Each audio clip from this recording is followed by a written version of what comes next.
может сказать несколько приятных слов, и мы можем присесть.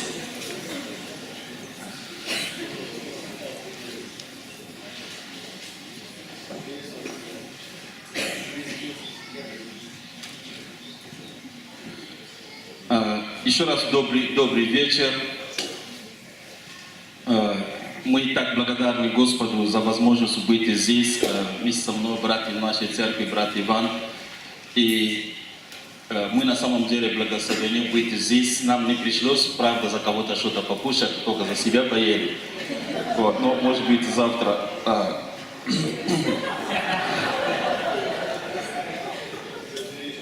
Мы передаем вам привет от епископа, от пастора Алексея, и благословили нас в эту поездку. И на самом деле это так ценно быть в церкви, это так ценно быть среди братьев и сестер. И я когда вспоминаю вот город Пензу, и вот всегда приходит на сердце вот эта дружеская такая атмосфера, которая есть между братьями, между церквами. Это на самом деле, к сожалению, такое не везде увидишь. То есть, когда братья принимают друг друга, поддерживают, служат вместе, это на самом деле большое благословение. И мое сердце наполняется радостью, и есть чему поучиться у вас. И знаете, псалмопевец в 132-м псалме, который мы с вами очень хорошо знаем, говорит о том, как хорошо и приятно жить братьям вместе. Аминь. И Библия говорит, что это как драгоценный елей, который стекает на голову, потом на бороду, да, на края одежды Аарона и так далее. Написано, что это как роса ермонская, которая сходит на горы Сионские. И Библия говорит, что ибо там Господь повелел благословение и жизнь навеки. Аминь. Поэтому там, где есть единство, там будет пребывать Божье благословение. Скажем аминь на это. Аминь. Итак, то есть, как я понимаю, вот в эти дни мы будем иметь возможность проводить три служения. Но, скорее всего, завтра утром, может быть, люди будут в своих поместных церквях, и завтра вечером будет еще одно служение. И я сегодня хочу начать, и то, о чем я буду говорить сегодня вечером, и завтра вечером будет продолжение. И хочу сказать вот следующее. И я верю моим сердцем, что в эти дни Бог имеет нечто для нас. Что Бог имеет слово для нас. Потому что Бог знает наши сердца, Бог видит наши помышления, Бог знает, какие вызовы стоят перед нами. И я верю, что Бог имеет слово для нас. И моя молитва в том, чтобы каждый из нас был в состоянии что-то от Господа услышать и что-то принять. Скажи аминь. Знаете, в те дни, когда взяли Иисуса, Господа нашего, в Гефсиманском саду, и вы знаете, что потом написано, что когда его взяли, Петр потом следовал за этими людьми на определенное расстояние и так далее. И потом вот эта служанка приходит, начинает у Петра спрашивать, а ты из последователей его, из его учеников и так далее. Вы знаете, что Петр отрекся, да, он начал даже божиться и так далее. И Библия говорит, что вдруг пропел петух. То есть вдруг прозвучало пение петуха. И заметьте, что вот для людей, другие, которые находились там и слышали это было просто простое пение петуха. Но для Петра в этом пении петуха было определенное послание. Он что-то понял, что это почему, потому что до этого Бог ему, Иисус ему о чем-то говорил. Кто меня понимает, скажи аминь. Аминь. И вот моя молитва, и я верю, что вот мы в эти дни мы будем в состоянии услышать голос своего петуха. Это не потому, что я приехал тут что-то, например, рассказываю и так далее, но мы будем понимать в наших сердцах, что что-то имеет отклик с тем, что Бог нам уже говорит, на что Бог уже обращает наше внимание. Скажи аминь. Окей. Книга Неемии, первая глава. Для начала мы читаем стихи с 1 по 4. Тема моей небольшой проповеди сегодня вечером увидеть нужду – это то, с чего все начинается. Давайте скажем, увидеть нужду – это то, с чего все начинается. Я читаю. Книга Неемия, глава 1, стихи с 1 по 4. Библия говорит следующее. Слова Неемии, сына Ахалина, в месяце Кислеве в 20 году я находился в Суза, престольном городе. И пришел к Ханане один из братьев моих, он и несколько человек из Иудеи. И спросил я их об уцелевших иудеях, которые остались от плена, и об Иерусалиме. И сказали они мне: оставшиеся, которые остались от плена, находятся там в стране своей в великом бедствии и в уничижении. И стена Иерусалима разрушена, и ворота его сожжены огнем. Услышав эти слова, я сел и заплакал, и печален был несколько дней, и постился, и молился перед Богом Небесным. Аминь. Аминь. Итак, братья и сестры, небольшая предыстория, прежде чем как мы обратим внимание на этот отрывок и на то, что написано дальше в этой первой главе этой прекрасной книги. Когда мы читаем Ветхий Завет, мы видим, что разными словами и через разные служители Бог говорил своему народу, чтобы они знали и помнили, что у них один Бог, что они один народ, и что у них один храм или одно место, которое Бог изберет для поклонения. Давайте мы скажем: один Бог, один народ и один храм. И Бог через разные служители обращал их внимание на этот аспект, что слушай, Израиль, Господь Бог наш, Господь един есть, что у вас один Бог, вы один народ, и у вас одно место, или один храм, или место, которое Бог установит или приготовит для того, чтобы можно было приходить и поклоняться Ему.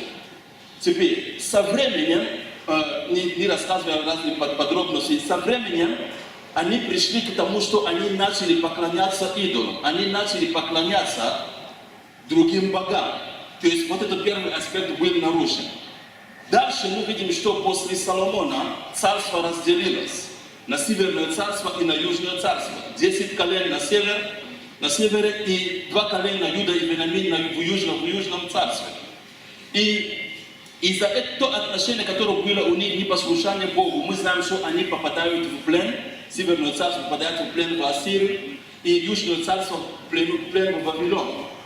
И в результате этого и храм был разрушен. И они оказались в плену.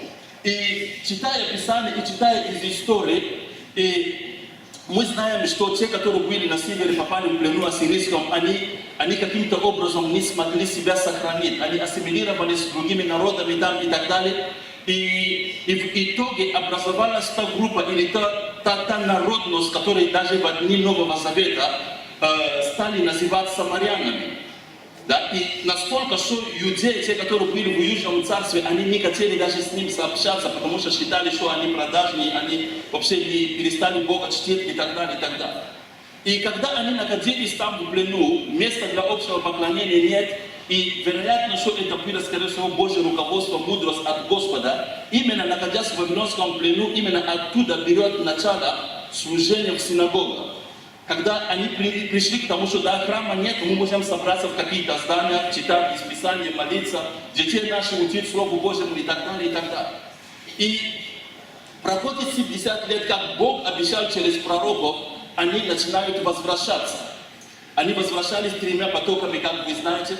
Когда первый поток был во главе был Зоробабель, второй поток во главе был Ездра, и третий поток возвращенцев или переселенцев возвращаются во главе с Неемией.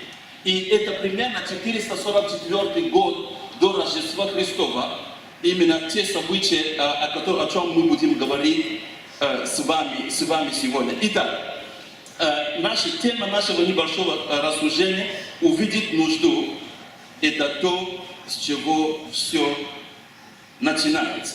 В те стиха, братья и сестры, которые мы прочитали, Библия говорит, что Неемия находился в Суза, в престольном городе. Мы знаем, что он служил винотерпием при царе, как мы прочитаем позже.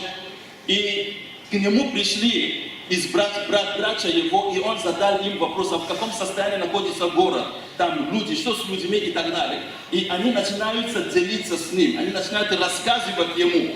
И мы читаем 3 стих, говорит, что «И сказали они мне, оставшиеся, которые остались от плена, находятся там в стране своей в великом бедствии и в уничижении.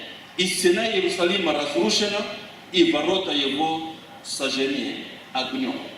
Вот человек, который сидит, который трудится в благополучии, в комфорте и так далее, и для него становится доступна определенная информация. То есть он узнал о том, что происходит с людьми, что происходит с городом, что происходит со страной и так далее. Эта нужда стала ему известна. Вот поэтому, братья и сестры, я назвал эту тему таким образом, что увидеть нужду – это то, с чего все начинается. Вы заметите, из Писания, из истории, из свидетельства жизни многих других людей, очень часто Бог делает таким образом, как будто привлекая наше внимание, Он дает нам возможность увидеть какую-то нужду, услышать о ней или каким-то другим образом, но чтобы нам стало понятно, где и какая нужда есть. И при этом речь не идет о том, что мы все должны реагировать на одни и те же нужды. Бог каким-то образом, значит, то, что может быть, может касаться сердца пастора Хавьера, может не касаться моего сердца или наоборот. Но если мы будем внимательны, мы увидим, что время от времени каким-то образом Бог привлекает наше сердце и нам что-то показывает, обращает наше внимание на что-то. Потому что Бог имеет намерение, имеет в планах нас с вами, чтобы мы были теми людьми, кого Он будет использовать. Скажи аминь. Скажи аминь. Итак,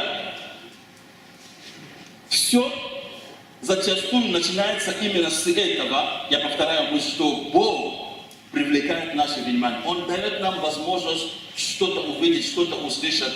Иногда это может быть во сне, это может быть через свидетельство. Мы можем видеть это нашими физическими глазами и так далее. И что-то начинает происходить с нашим сердцем.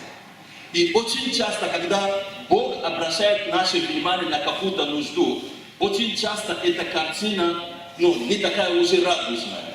Это не то, за что хочется взяться сразу, я пойду и возьму за это дело и так далее. Точно так же, как это было с Неемией. Ему говорят, послушай, стена города разрушена, ворота сожжены, люди в великом бедствии, в уничижении, в депрессии и так далее. Вот именно то, что он увидел, или то, о чем он узнал. И я абсолютно уверен, что даже сегодня здесь, в нашем собрании, когда мы рассуждаем с вами, Дух Святой найдет возможность привнести каким-то образом к нашему сердцу то, о чем Он нам до этого говорил.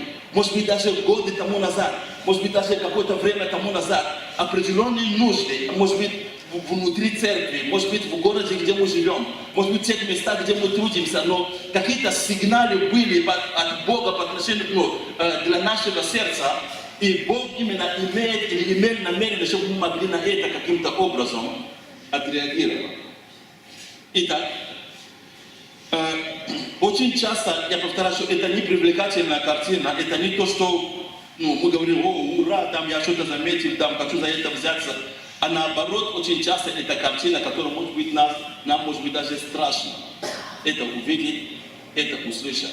Но если Бог работает с нами, если Бог побуждает, что-то поднимает внутри нас, очень важно, чтобы мы могли ответить на этот призыв от Господа.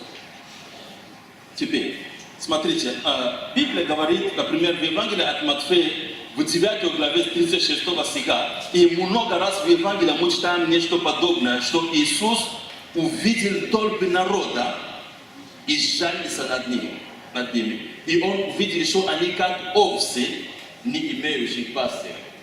И в некоторых местах говорится о том, что тогда Он начинает их учить много.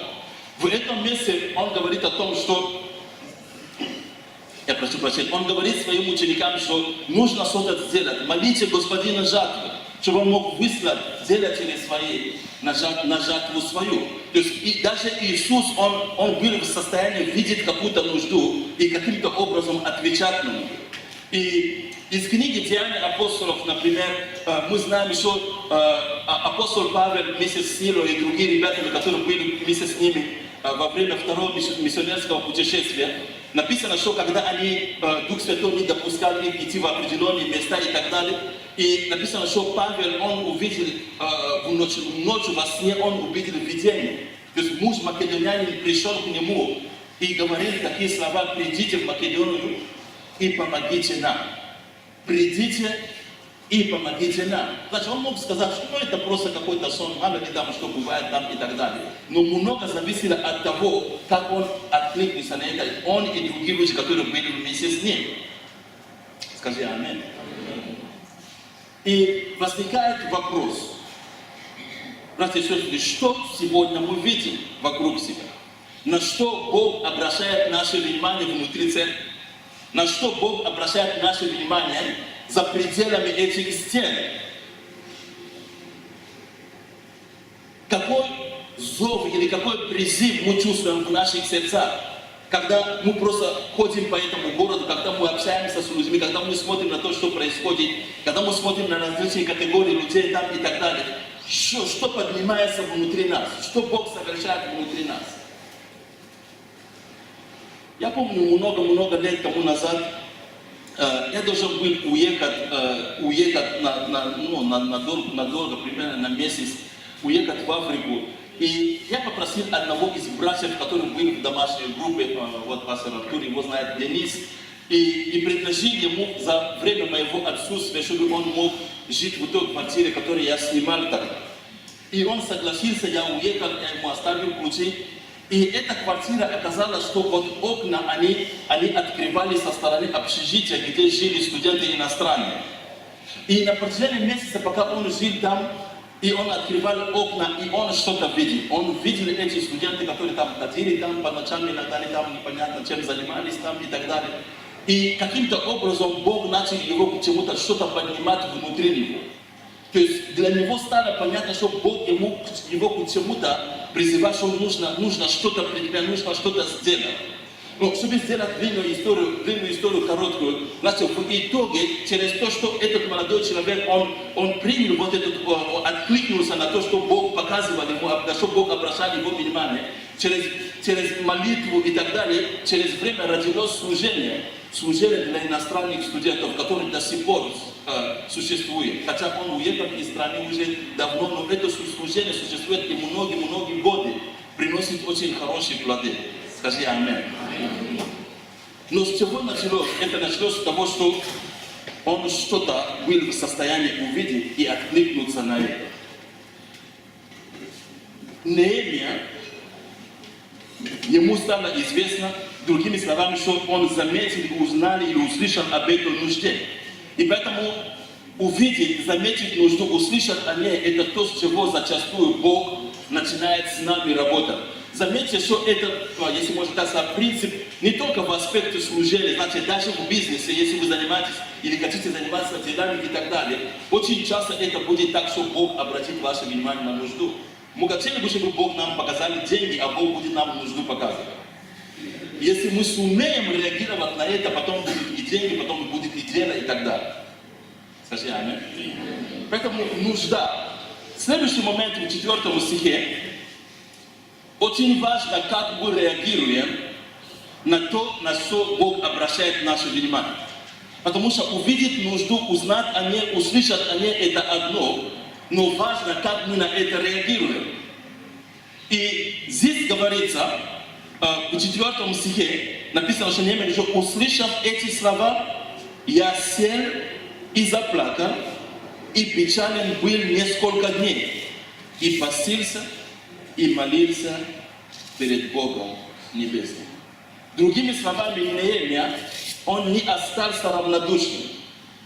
Другими словами, то, что он узнал каким-то образом, в хорошем смысле слова, начало его беспокоить, что он начал молиться, что он начал поститься, он что-то решил предпринять. И поэтому, когда Бог, друзья мои, обращает наше внимание на какую-либо нужду, может быть, у нас не будут ресурсы в руках, может быть, у нас не будет мудрости, что с чего начинать, что надлежит делать. Но будет правильно с нашей стороны открыть свое сердце и начинать хотя бы молиться и поститься за это. Мы можем оставаться равнодушными, но мы можем мы можем, значит, проявлять определенное сострадание, и мы можем начинать молиться, и мы увидим потом, как в процессе Бог будет нас направлять. Скажи аминь.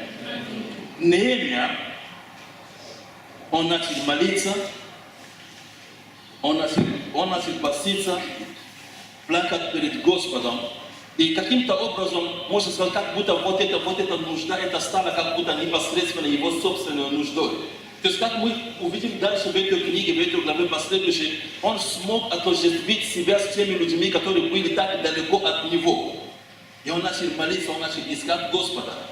И я повторяю, что будет правильно, друзья мои, с нашей стороны, когда Бог привлекает наше внимание, чтобы нам начать хотя бы молиться, чтобы нам начать хотя бы поститься. И дальше в процессе мы будем видеть, как Бог будет направлять наши стопы. Неемия молится, и в 8 стихе он говорит: но помяни слово, которое ты заповедал Моисею, рабу твоему. И он начинает дальше там говорить. То есть он в своей молитве, друзья мои, он пришел к Богу не только со своими собственными словами, но он пришел к Богу, и он как будто возвращает Господу, нашему Богу, его собственное слово. Другими словами, он молился на основании Божьего Слова. Он говорит Богу, что но помяни слово, которое ты заповедал когда-то Моисею. Значит, молиться это хорошо, да и аминь, но намного лучше молиться при этом, когда мы молимся на основании Божьего Слова. Скажи аминь. Смотрите, один из примеров, хотя подобных примеров мы найдем очень много в Библии, в Первоапостольской церкви, книга Деяний апостолов, 4 глава, стихи 24 и 25, Библия говорит следующее. Знаете, и после того, как они совершили определенное чудо, там были определенные преследования там и так далее, запрещали им говорить о имени Иисуса, написано, что они же выслушав, единодушно возвысили голос к Богу и сказали: Владыка Божий, сотворивший небо и землю и море, и все, что в них, ты устами отца нашего Давида, раба твоего, сказал Духом Святым. И они начинают говорить, то есть напоминая Богу его собственное слово. То есть они не просто молились, но они молились на основании Божьего Слова. И я осмелюсь сказать, что, друзья мои, наша молитва, она будет более эффективная, если мы будем молиться при этом на основании Божьих обетований, на основании Божьего Слова. Скажи аминь. И Неемия молится, прибегая к Божьему Слову. И в его молитве, по сути, в конце этой главы, стих 11, мы приходим к 11 стиху, и я остановлюсь здесь и обращу наше внимание на некоторые моменты. 11 стих говорит следующее: «Молю Тебя, Господи, да будет ухо Твое внимательно к молитве раба Твоего и к молитве рабов Твоих, любящих благоговеть пред именем Твоим». Говорит: Господи, да будет Твое ухо внимательно. Еще пророк Исаия 59 главе говорит, что вот рука Господа не сократилась для того, чтобы спасать. И ухо его не отяжелело для того, чтобы слушать церковь. Еще раз, Бог говорит, что его рука, она не сократилась для того, чтобы спасать. И его ухо не отяжелело для того, чтобы слушать. Другими словами, что Бог ждет, чтобы мы как церковь, чтобы мы как народ, чтобы мы могли вставать на молитву. Теперь, я понимаю, что у вас в Пензе это не так, но так меня это печалит, что в церквах наших самые менее посещаемые служения – это молитвенные служения. И мы говорим, что мы хотим пробуждения, мы хотим перемены в городе, мы можем что-то провозглашать и так далее. А когда настает время приходить на молитвенное служение, почему-то нас приходит мало. Ну, у Пенза я понимаю, что у вас не так. И задаешь себе вопрос: Господи, когда же мы повзрослеем? Еще хуже, когда люди, которые себя называют служителями, их нужно уговорить прийти на молитву.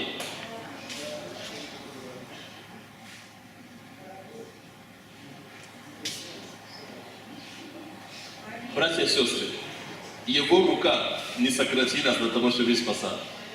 Ухо его не отяжелело для того, чтобы слушать. Скажи аминь.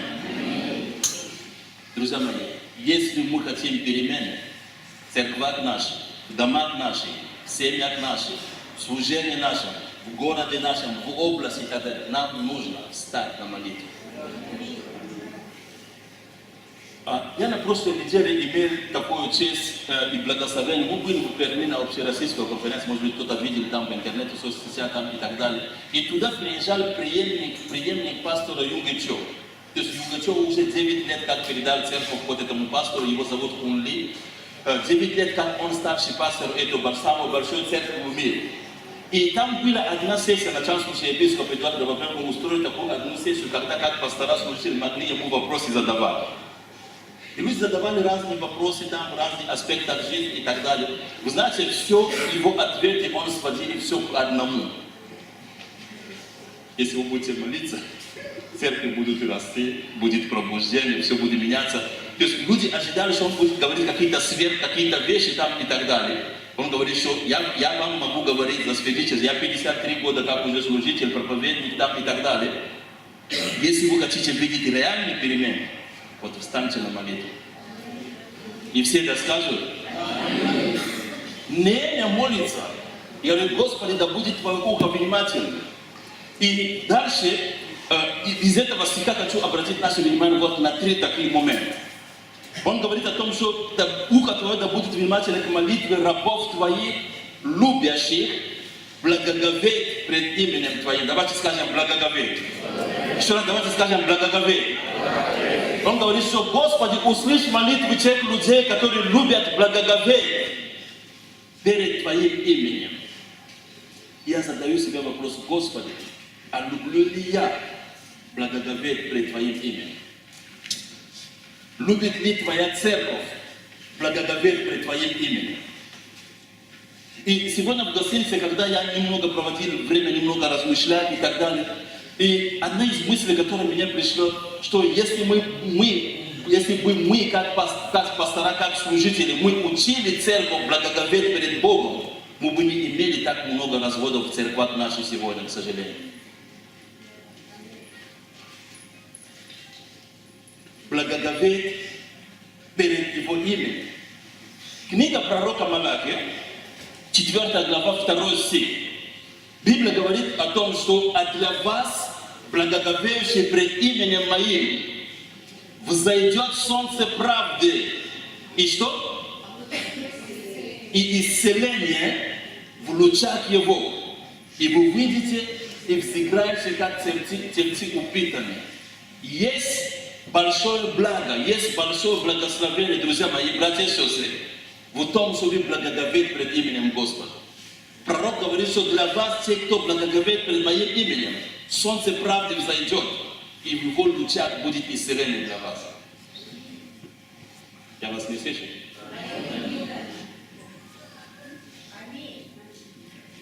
Библия говорит, что Иисус Христос, послание к Евреям 5 глава 7 стих, что Он во дни плоти своей сильным воплем и со слезами принес молитвы и моления могущему спасти его от смерти. И услышан был за свое благоговение. Кстати, Он был услышан за свое благоговение. Друзья мои, нам нужно любить, благоговеть перед именем Господа. Другими словами, что нам нужно воспитывать в себе страх Господень. В хорошем смысле этого слова нужно Бога бояться. К сожалению, мы получаем сегодня такую картину, извините меня, конечно, я завтра буду более добрым таким. К сожалению, мы получаем такую картину сегодня, что мы Бога не боимся, а людей боимся. Хотя должно быть наоборот. Мы должны Бога бояться, а людей не бояться.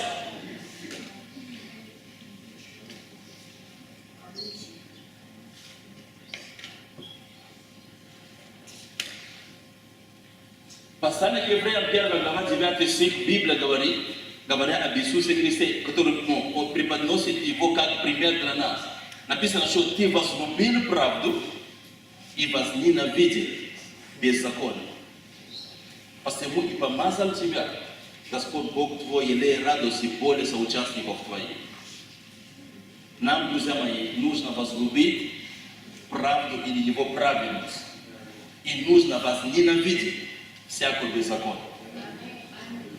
Мы не можем претендовать и любить правду, одна нога в церкви, другая нога в мире. Мы одновременно и за белые, и за красные там, и так далее, как-то умудряемся. Но нужно иметь четкую позицию. Нужно возлюбить правду. Нужно возненавидеть всякую беззаконие.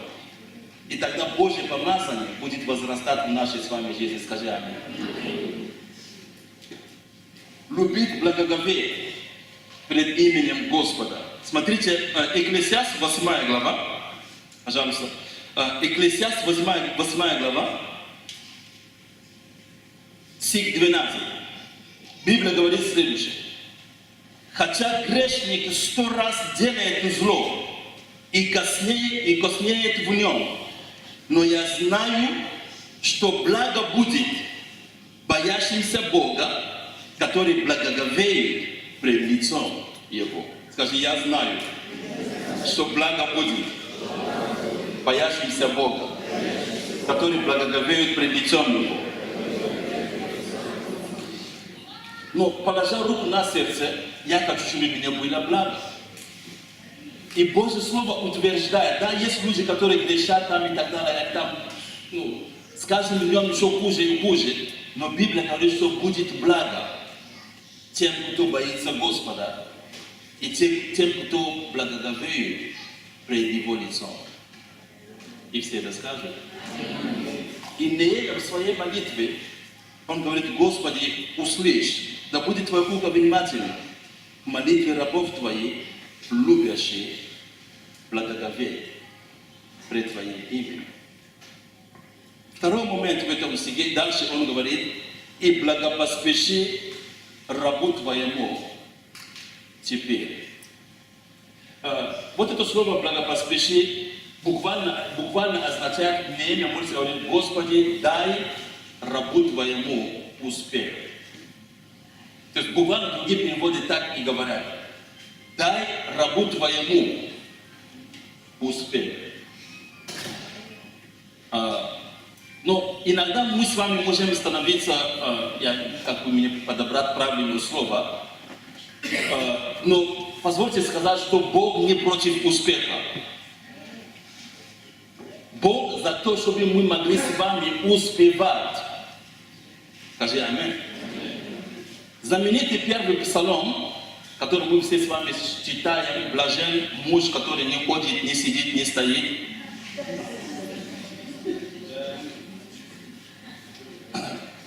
Библия говорит о нем, что он в законе Господа, воле его, он размышляет о законе Господа день и ночь там и так далее. И один из стихов в этом псалме говорит, 3 стих, «И будет он, как дерево, посаженное при потоках вод, которое приносит плод свой во время свое, и лист которого не вянет, и во всем, что он не делает, он что? Он что? Он что? Во всем, что он не делает, он успеет». То есть Бог не против успеха. Скажи аминь. Теперь, апостол Павел пишет молодому Тимофею, 1 Тимофея 4:15. Он говорит ему о том, чтобы он мог заботиться о том даровании, которое в нем там и так далее. Он говорит, о всем заботься, в всем пребывай, дабы успех твой для всех был очевиден. Еще раз. Бог не против успеха. Наоборот, Бог хочет, чтобы мы могли успевать. И Неемия молится и говорит, Господи, дай рабу Твоему успех. Дай мне успех в делах моих рук. Дай мне успех во взаимоотношениях с этими подростками, с моими детьми. Дай мне успех в учебе. Дай мне успех в служении. Дай мне успех во взаимоотношениях с мужем, с женой. Господи, дай мне успех. благопоспеши своему рабу. Теперь. И напоследок он говорит, и введи его в милость у человека всего. Другими словами, этого человека он имеет в виду именно царя, царь Артаксеркс, как мы видим дальше по контексту. Другими словами, Неемия обращается к Богу, говорит: Господи, каким-то образом расположи сердце этого царя по отношению к нему. Вот введи меня в милость у этого человека. Вы заметите, что очень часто, когда Бог собирается кого-то поднимать, когда Бог собирается кого-то благословлять, очень часто Бог это делает, вводя этого человека в милость в глазах другого человека. Я повторяю.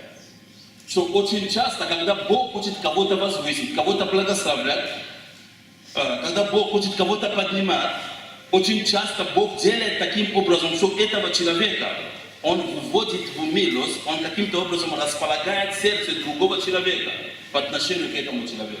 То есть есть те люди, которые на определенных перекрестках жизни Бог определил, что они послужат благословению для тебя и для меня. Скажи аминь. И Библия полна примеров. Знаете, удивительным образом Библия говорит, что Йонафан полюбил Давида как свою собственную душу. Хотя он был сын царя, ему по праву надлежало после отца принять царство там и так далее. Каким-то образом, что Бог расположил сердце Йонафана к Давиду, что он даже когда отец что-то замышлял, он приходил ему доносил, говорил ему. Бог соделал эту работу. Знаете, когда Бог хотел проявить милость по отношению к Руфе, значит, он ввел ее в милость к человеку по имени Бооз. Когда Бог, знаете, хотел Савла вообще поднять в служение, вы знаете, что в первое время апостолы другие в Иерусалиме не хотели ничего общего с ними иметь, ничего не хотели, думали, так непонятно, на самом деле покаяться или нет, или все-таки еще как грешник, или еще, кто его знает, я так утрирую просто. И никто не хотел приближать его к себе. И Библия говорит, что Варнава взял его и привел его к апостолам. Я даже думал, откуда Варнава знал, что на самом деле Савл покаялся, там реально встречу с Иисусом он имел там и так далее. Но Бог каким-то образом ввел Савла в милость в глазах Варнавы. Настолько, что когда Варнава придет потом в Антиохию, увидит благодать Божью, увидит рост и так далее, значит, это не значит, что Савл это был единственный вообще учитель. И когда он захотел кого-то, чтобы кто-то был вместе с ним в команде там, он пошел в Тарс искать Савла и привел его в Антиохию, чтобы он мог быть целый год вместе с ним в этом служении. Кто меня понимает, скажи аминь. Поэтому, друзья мои, когда Бог собирается кого-то поднимать, кого-то благословлять, очень часто Бог это будет делать, выводя этого человека в милость в глазах другого человека. Скажи аминь. Много лет тому назад, в начале где-то 2000, может 2001 год, как-то на одном из собраний, мы тогда проводили наше служение в ДПП, и я должен был служить, проповедовать, и на этом служении были гости, миссионеры из Англии, из Америки, которые присутствовали на этом собрании. И одного из них его звали Лютер Мейер, и он служит миссионером в Великобритании. И, значит, вот на этом собрании, пока я делился словом, как Бог вдохновлял церковь и так далее, и этот служитель сидел там, и Бог начал говорить ему. Бог начал говорить ему: послушай, Лютер, вот то-то, то-то и то-то нужно сделать для этого молодого человека. Ну, показывая, обращая на меня. Бог ему говорит, что вот, купи ему билет, договорись там с той-то поместной церкви, отправь его туда, чтобы он туда поехал, там, учить, проповедовать, служить там и так далее, и так далее. Знаете, что Бог делает? Бог каким-то образом открывал двери для меня, для моего служения, но это делает, когда Он вводя меня в милость в глазах этого человека. И я даже не подозревал, просто я делал просто то, что я должен был делать. а Бог работал в мою пользу, если можно так выразить. И кстати, церковь, куда он тогда меня направил, это была церковь Николая Залузского в Пскове. Именно вот с этого мгновения началось мое служение в других регионах России, там есть еще продолжение из-за границ в другие моменты, но это началось именно с этого момента, с этого случая, когда Бог расположил его сердце, каким-то образом ввел меня в милость в глазах этого человека. Друзья мои, и я верю, что многим из нас на определенных перекрестках есть люди, которые Бог определил. И Бог хочет ввести нас в милость в глазах этих людей. Не потому, что мы что-то ожидаем от людей, но это в планах Божьих, чтобы эти люди могли нам послужить. Это не значит, что они должны нам деньги давать. Кто-то даст вам совет, который будет намного дороже, чем все деньги, о том, что вы могли мечтать. Кто меня понимает, скажи аминь. Удивительно, смотрите, удивительно, я еще небольшую скобочку открою здесь, которую я закрою очень быстро. Недавно мы как-то в церкви рассуждали из жизни Давида. Смотрите, вот Саул сидит в своем дворце, если можно так говорить, и совещается со своими советниками там и так далее. И он говорит: послушайте, найдите мне, пожалуйста, человека, который умеет играть. Далеко где-то там находится какой-то Давид, пацан, к которому все пренебрежительно относятся. И кто-то встает среди его советников и говорит: послушай, а я знаю такого человека. Я видел там у Моисея молодого человека, который умеет играть, который, там такой характеристика, что-то, который видный собой, там, который разумный в своих речах, там, и так далее, и так далее.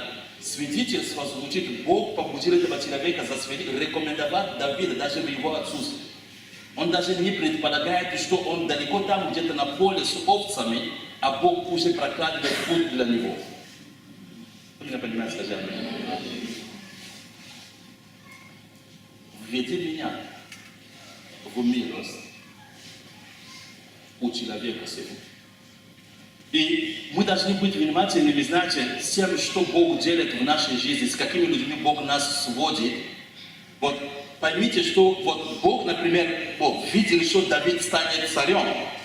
Но кто из нас понимает, что как ты ведешь себя с овцами, это отличается от того, как нужно себя вести во дворе царства. Это отличается от того, как вести переговоры с другими царями, как вести дела там по-царски и так далее. Это совершенно две разные вещи. И Бог в своей премудрости позаботился, чтобы заранее Давида приблизить сюда, чтобы он был в эту атмосферу, чтобы он видел, как садятся за столом, как кушаются там, когда 3 вилки, и ты не понимаешь, какую нужно первую взять и так далее. Я немного утрирую. Но это была определенная работа Бога, как будто готовя его к тому, что Бог имел для его жизни. Скажи аминь. Введи меня в милость у человека сегодня.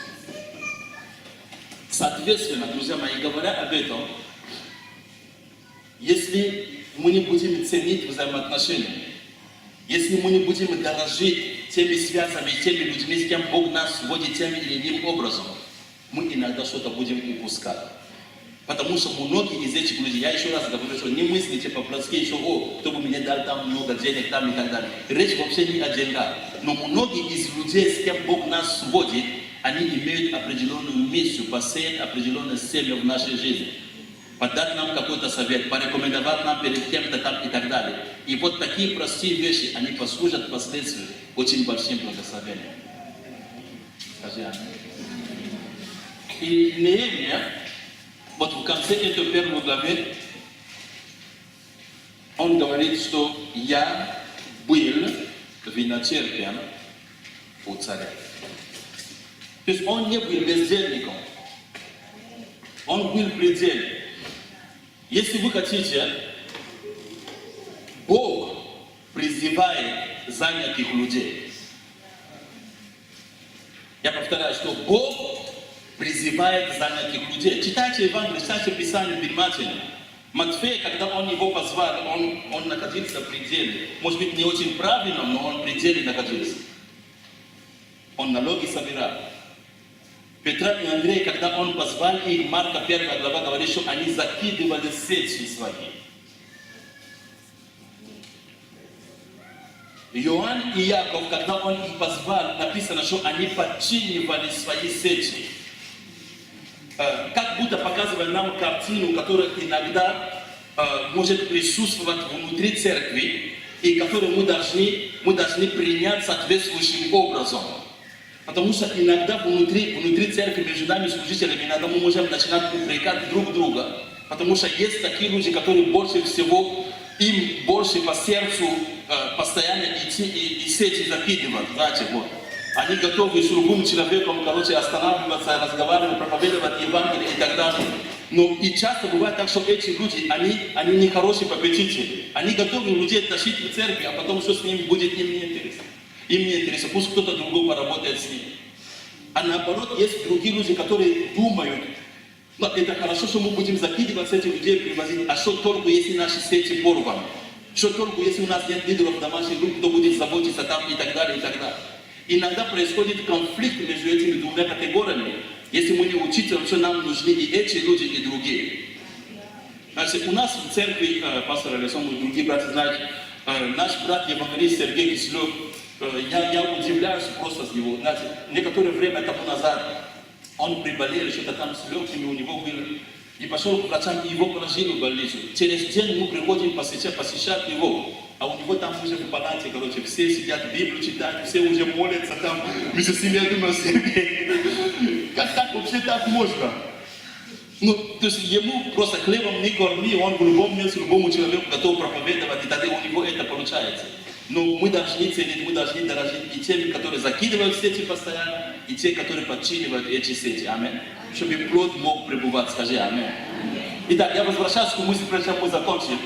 Неемия говорит, что я был виночерпием у царя. Друзья мои, Бог призывает занятых людей. Савл, когда Бог его призвал, он гнал церковь. Про учеников мы вспомнили, что они делали. Елисей, когда милость на него упала, написано, что он орал на поле. Так написано. Бог пока, Бог посмотрите, меня исправляет. Да. Вы знаете, что Моисей пас овец тестя своего Иофора. И можно продолжать. Раав была блудницей, не очень правильно, но она была при каком-то деле. Бог призывает, друзья мои, занятых людей. И иногда в церкви, когда я слышу, кто-то говорит, о, я и так занят, у меня вообще времени нет. Я говорю, брат, сестра, послушай, ты как раз тот человек. Потому что Бог призывает занятых людей. Скажи аминь.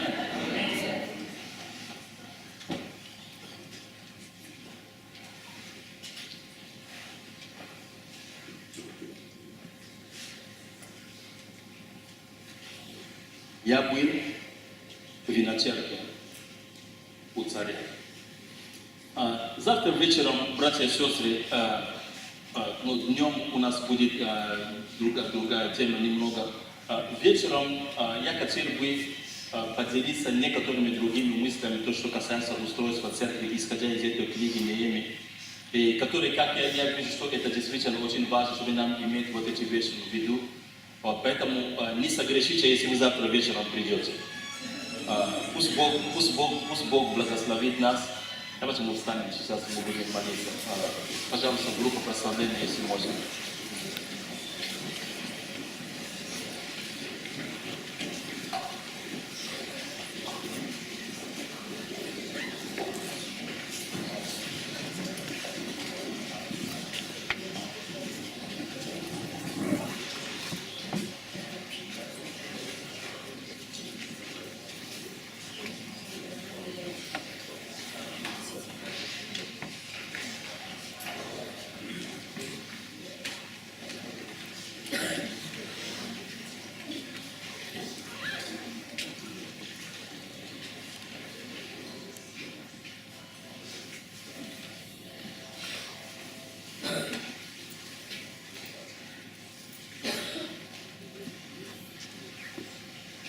Господь, мы благодарим Тебя, Отец.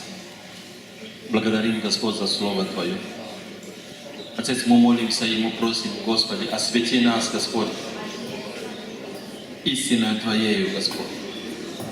Слово Твое, Господь, есть истина, Отец. Боже, пусть Слово Твое растворяется верою в сердцах наших, Отец.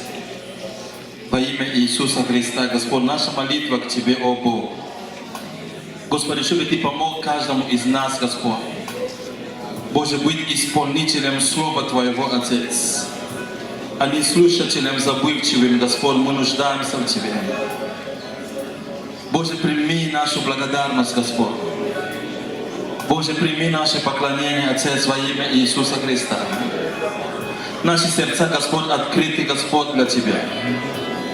Боже, мы молимся и просим, Отец, дай нам быть внимательными, Господь, к тому, что Ты говоришь, к тому, что Ты показываешь нам, Отец. Во имя Иисуса Христа, Господь. Господи, дай нам иметь те же чувствования, Господь Божий, что и во Христе Иисусе, Отец, Господь. Благодарим Тебя, наш Бог. Кела рабашита ла рабабакея рамасан. Рабакашита ла ла ла рабакея ремасала рабакея ремасан. Rebaka soprakata baba baba kela la mandere remasanda la masanda. Благодарим Тебя, Ава, Отче. Ки раба сопрондо баба баба баба кела ремаса пранда баба кея. Благодарим Тебя. Аллилуйя, благодарим Тебя. Иисус, склонюсь у ног Твоих, прославлю лишь Тебя. Нет в мире никого роднее для меня. Лишь только Ты, мой Бог, дыхание мое, живой воды поток, присутствие Твое, прославляю я Тебя.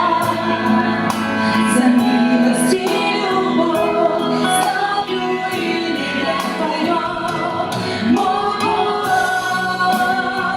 Всей душою хвалю и возношу Тебя. В моем сердце всегда горит любовь Твоя. Для Тебя буду петь всегда, мой Господь, я люблю Тебя, вся жизнь моя. В Тебе, мой Бог, склонюсь у ног Твоих, прославлю лишь Тебя. Нет в мире никого роднее для меня. Лишь только Ты, мой Бог, дыхание мое, живой воды поток, присутствие Твое, прославляю я Тебя. За милость и любовь славлю имя Твое, мой Бог. Всей душою хвалю и возношу Тебя. В моем сердце всегда горит любовь Твоя. Для Тебя буду петь всегда, мой Господь, я люблю Тебя, вся жизнь моя. В Тебе, мой Бог, всей душою хвалю и возношу Тебя. В моем сердце всегда горит любовь Твоя. Для Тебя буду петь всегда, мой Господь, я люблю Тебя, вся жизнь моя. В Тебе, мой Бог, всей душой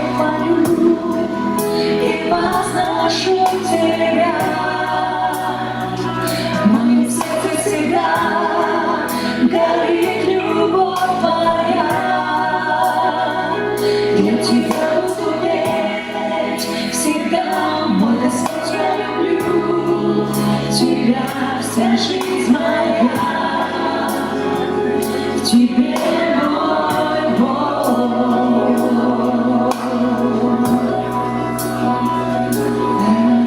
Аллилуйя. Если можно дальше на музыкальный колодец провещевать просто. Церковь, давайте мы будем молиться сейчас, давайте возвысим наши голоса. Давайте молиться в Духе Святом сейчас, во имя Иисуса Христа.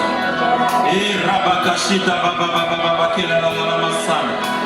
Возвысь свой голос, начни молиться. Аваоч, шиката ребоко, сопраката баба-баба-баба-кила ла-ла-ла-ла-масан. И рабаканду рабаба-баба-баба-баба-кила ла-ла-ла-ла-масан. Шита рабасо проката рабаба-баба-баканда. Библия говорит, взывай громко, если есть отвечаешь.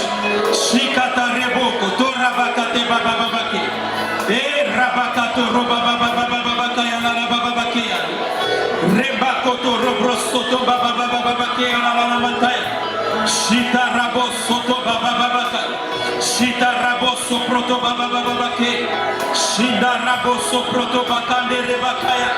Ita rebo soto baba baba baba baba kaya rebato prolo baba ke shinda baba baba baba baba ke rebakoto roba ke sabrakata baba baba kaya ita raba baba baba baba ke la masaya shinda rebo soto baba baba ke ita rabo soto brakate rebro soto bakaya shinda baba baba baba kota rabake praneta shita raba baba ke ekata rabo soprondo baba baba baba ke shinda raba soprokoto raba ke baba baba ke ya eda rabo sondo baba baba baba ke ala baba baba kaya reba soprokoto reba kata ya baba ke shinda raba koto baba baba kaya renda baba baba kondo raba ke shita raba koto raba baba baba shita raba koto robo ko soprekata baba ka shinda baba baba baba baba ke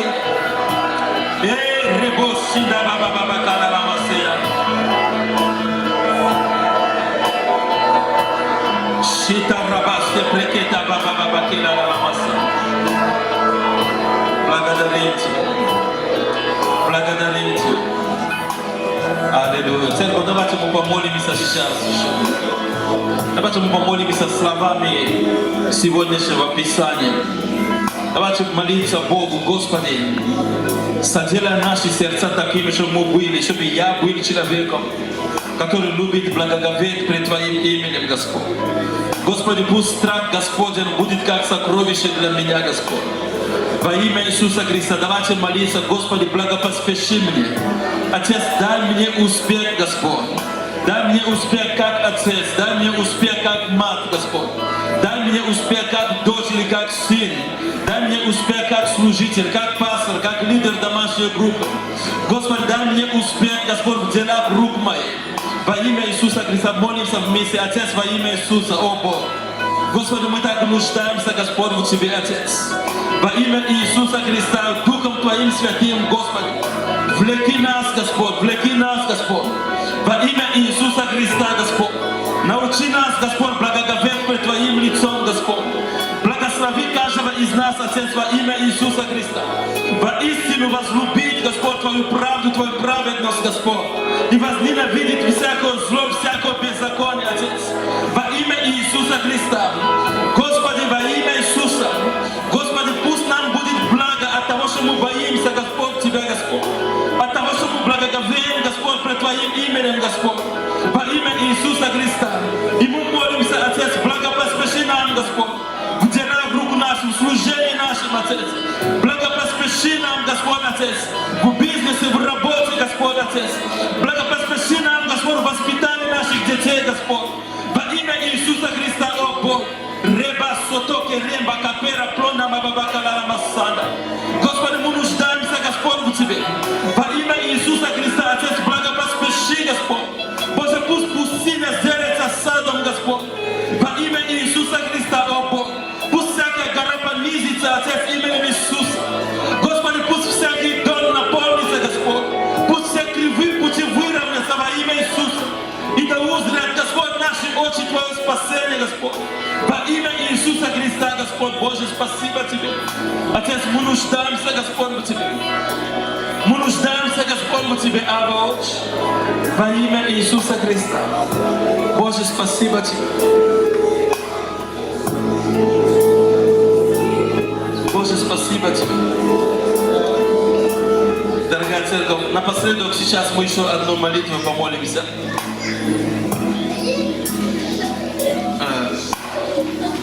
Не знаю почему, но это мне приходит вновь и вновь на сердце. Недавно, как-то, ну, сравнительно недавно, это было летом, и мы были на служении в Михайловской церкви, и там как раз день рождения церкви тоже было, почему-то там пастор Анатолий Козлов, очень благословенная церковь. Имели честь служить, там делился словом. И потом мне Бог слово к молитве дал. Я хочу прочитать. Книга пророка Амоса, 1 глава, 11 стих. Библия говорит следующее. Так говорит Господь.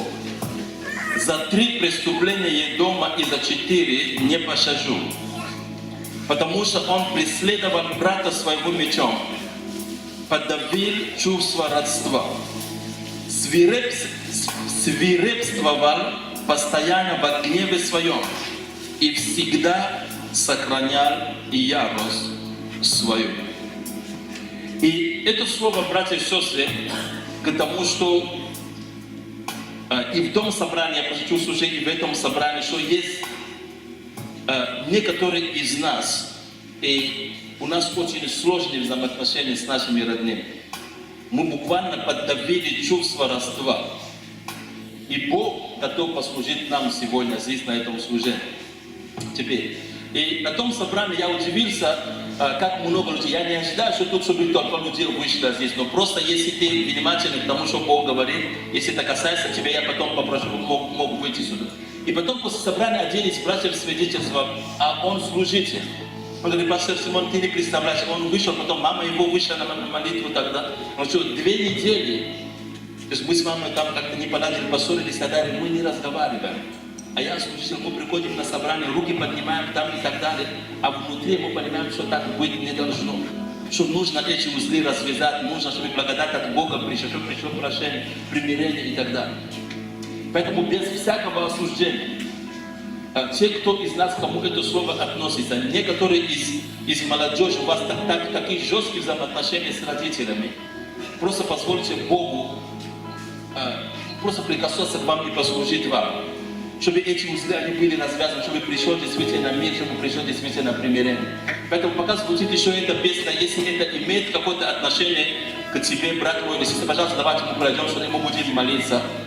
И позволим Богу просто прийти и исцелять наши сердца. Это молитва, это время, не время, когда мы ищем виноваты, там кто виноват и так далее. Просто предстать перед Богом, если это имеет отклик в наши сердца, и пусть придет примирение и исцеление. Пожалуйста, песня звучит, и мы можем подойти и выйти, если это имеет отношение к нам, пожалуйста.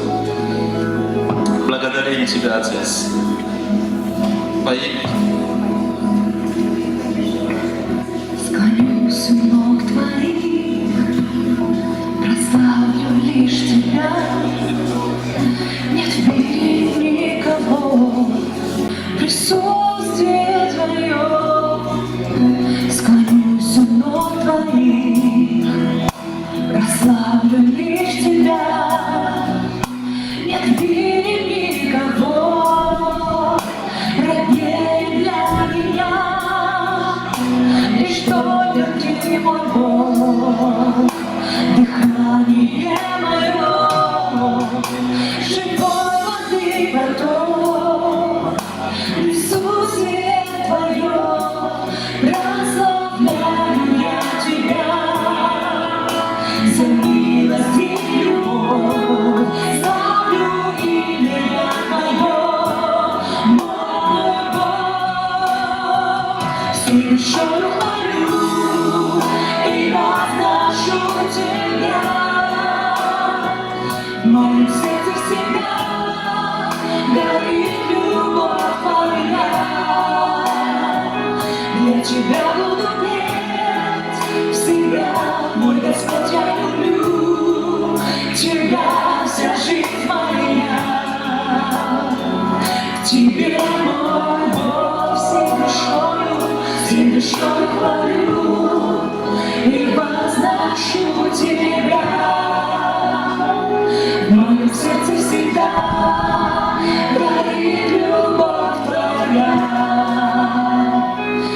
Тебя буду петь всегда, мой Господь, я люблю Тебя, вся жизнь моя в Тебе, мой Бог. Пожалуйста, готовы еще? Давайте мы закроем наши глаза перед Господом сейчас. И прежде чем мы помолимся, услышите, пожалуйста, сейчас.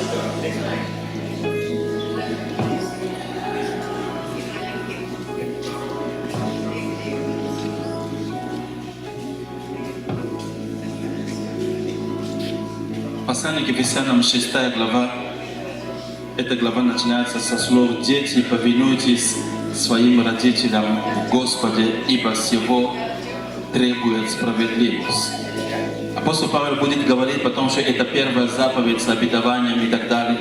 Дальше он говорит, что отцы, не раздражайте своих детей. И позже, дальше, последующие стихи, 10-11 стих, он говорит, что наконец, братья мои, укрепляйтесь Господом и могуществом силы Его. И вот это слово «наконец» возвращает нас к тому, что сказано несколькими стихами выше. Что если мы не наладим взаимоотношения, мы никак не можем укрепляться Господом и могуществом Его силы. Поэтому Бог заинтересован, чтобы мы жили в мире. Бог заинтересован, чтобы просто всякие узлы они были развязаны в нашей жизни. Поэтому Бог, я верю, что Он даст нам благодать, если мы говорим «Да, Господь», если мы просто наши сердца открыты. Потом мы будем молиться, сейчас просто подходить, возлагать руки, может говорить слово, если Бог будет давать слово. Я попрошу пастыря, пожалуйста, которые есть, пастор Гавер, кто из служителей, пастор Алексей. Давайте будем молиться, просто закройте ваши глаза, будем молиться. Отец, именем Иисуса. Если вы в зале, просто, пожалуйста, возвысьте голос, молитесь за драгоценных братьев и сестер. Господь, благодарим Тебя, Господь, за наших драгоценных братьев, за сестер, Господь. Боже, Ты обещал, Господь, что Ты с искренними, Господь, будешь поступать искренне, Отец. Во имя Иисуса Христа, Господи, я прошу Тебя, Господи, прямо сейчас во имя Иисуса, Духом Твоим Святым, Господь Божий, сойди и прикоснись, Господь, к ним. Во имя Иисуса, Боже, пусть придут добрые перемены, Господь. Во взаимоотношения пусть придет исцеление, Господь. Господи, пусть узлы будут развязаны во имя Иисуса. И пусть всякий замысел врага будут разрушен именем Иисуса Христа. Прикоснись, Господь, сейчас. Во имя Иисуса. Прикоснись, Господь, к сердцам. Забери, Господь, всякую боль. Забери всякое разочарование, Господь. Во имя Иисуса служи Твоим детям, Господь. Прямо сейчас во имя Иисуса. Шеката рабу сопреда бабабакай. Прикоснись, Господь, о Бог, во имя Иисуса. Во имя Иисуса да будут развязаны все узлы. Мы говорим мир, мы говорим примирение. Во имя Иисуса Христа укрепи, Господь Божий, благодатью Твоей, Господь, своих детей. Во имя Иисуса, ланде ребо сото бабабакала рамасана. Ребо сото бабабабабабакада. Во имя Иисуса Христа, шанда бокото бабакада. Соверши работу, Господь, в их сердцах, в сердцах родных и близких, Отец. Во имя Иисуса Христа, шита рабо сондо бабакада. Как некогда Ты обратил, Господь, сердце Исава к Якову, Отец. Во имя Иисуса, Господь, о Бог, шеде ребо сондо бабабакада. Боже, пусть оживет чувство родства, Господь. Пусть оживет чувство родства во имя Иисуса. Шита бабабакеда. Ребо шиката бабабакала рамасана. Лембо робабакала рамасана.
сердца пред Тобой, Господь Отец.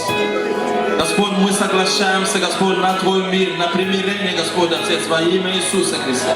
Мы отказываемся, Господь Божий, давать дьяволу какого-либо места, Отец. Во имя Иисуса, Господь, я благословляю народ Твой, Господь. Сестер драгоценных, Господь, братьев, Отец, во имя Иисуса Христа, о Бог. Спасибо Тебе, Боже, пусть благодать Твоя, Господь Отец, пусть благодать Твоя, Господь Отец, будет высвобождена в их жизни, Господь, в их сердца, Господь, Господи, укрепи, Отец, во имя Иисуса.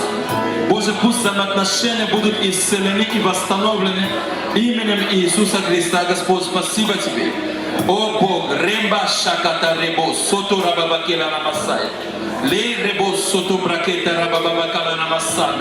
Соверши работу Духом Твоим Святым, Господь. Во имя Иисуса Христа, Господь Божий. Забери всякую боль, Господь. Забери всякую боль, Господь.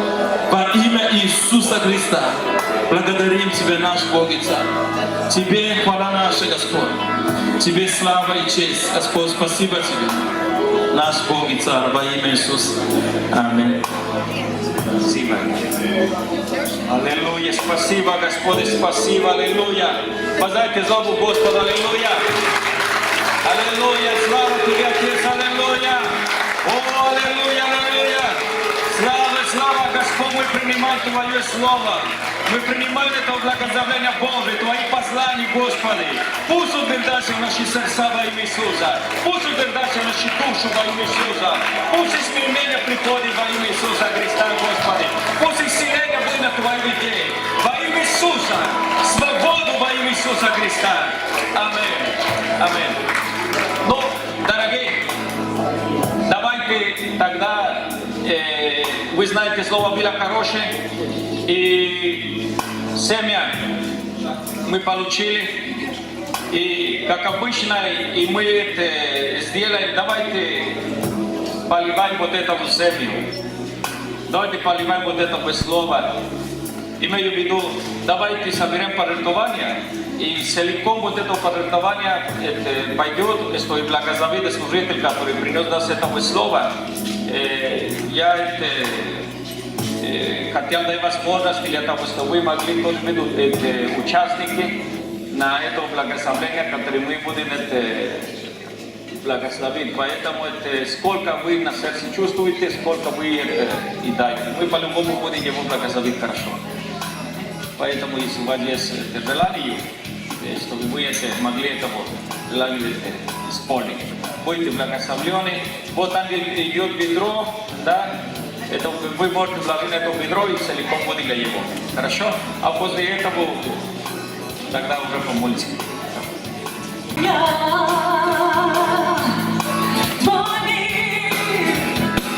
Наполняй меня, Господь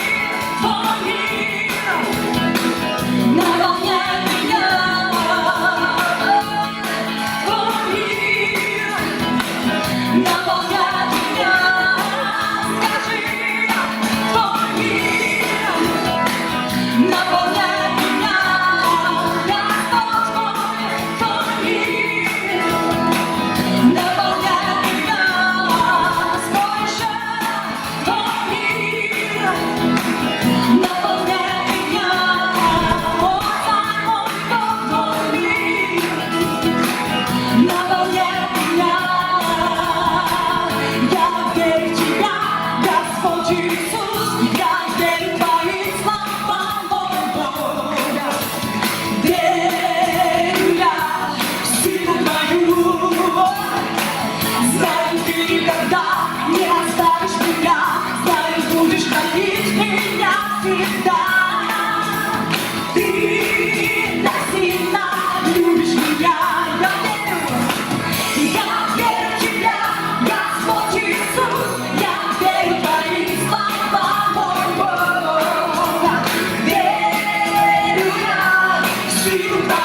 сокрушаешь, и силу ты, когда воздвигну я. Когда воздвигну я, ты все меняешь, могу посмотреть, когда ты сокрушаешь, и силу ты, когда воздвигну я.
Господи, благослови вот это упорядкование, благослови Твои детей, Господь, которые от всего сердца любовью дали Тебе тому, Господи, потому что через служитель Твои мы отдаем Тебе это упорядкование. Прими, Господи, во имя Иисуса Христа, мы Тебе благодарим. Во имя Иисуса. Аминь. Это, дорогие, я хотел попросить, чтобы мы помолились сын. У одна сестра из нашей церкви, у Катя Кукольнова, да. У Рома, ну, в детстве ходили сколько раз сюда, потом бросили, он или ходили и так далее. Не знаю точно, какой аварию ее было, но он парализованный, ну, тело полностью парализовалось от чего, не знаю что. Но попросили, чтобы мы помолились, они сейчас в больнице, давайте помолимся за этого. И я хотел сказать пастора, у пастора Артур, на ту комнату есть 2 минуты, какой-то информации хочет передать вам. Пожалуйста, если потом после молитвы вы пойдете туда, и он это передает вам. Да? Постарайтесь пенсия. Давайте помолимся. Отец, мы благодарим Тебя, Господи. Спасибо, Господи. Мы соединяемся в молитву, Господи. И просим Тебя, Господи, за Рома во имя Иисуса. Благослови его, Господи, во имя Иисуса Христа, Господь, в больницу. По ранам Иисуса будет силен во имя Иисуса. Мы запрещаем во имя Иисуса Христа всякие болезни. Мы соединяемся как церковь, Господь, как тело, Господь, как дети Твои во имя Иисуса. Мы согласимся, Господи, просим Тебя, исцели человека во имя Иисуса. По разрушившему дьявола во имя Иисуса. Пусть во имя Иисуса Христа будет силен. Пусть во имя Иисуса Христа он станет и пойдет во имя Иисуса. Мы говорим его тело, исцеление во имя Иисуса. Мы говорим его органы, что были здоровы и исцелены во имя Иисуса Христа. Во имя Иисуса, Господи, помилуй человеку, что не сделать, прости его. Исцели, Господи. Пусть это поможет его, что он примиряется с Тобою, Господи. И укрепи нашу сестру. Укрепи эту семью, Господи, во имя Иисуса. Пусть мир Божий будет на их жизни. Пусть вера будет. Пусть надежда, Господь, проявляйся и открывайся на их дорогу во имя Иисуса. Мы Тебе благодарим и благословим всех Твоих детей. Спасибо за это собрание, Господь. Распускай нас из мира, из благословения и в Твое присутствие, Господи, во имя Иисуса Христа. И, Господи, благослови, что завтра мы встретились здесь. Во имя Иисуса Христа. Аминь. Аминь. Это, наверное, все, да? Да, все. Давайте тогда без благодати мы закончим наше собрание. 3-4 благодать Господа нашего Иисуса Христа и любовь Бога Отца и общение Святого Духа со всеми нами. Аминь. Не пропустите завтра, сила есть.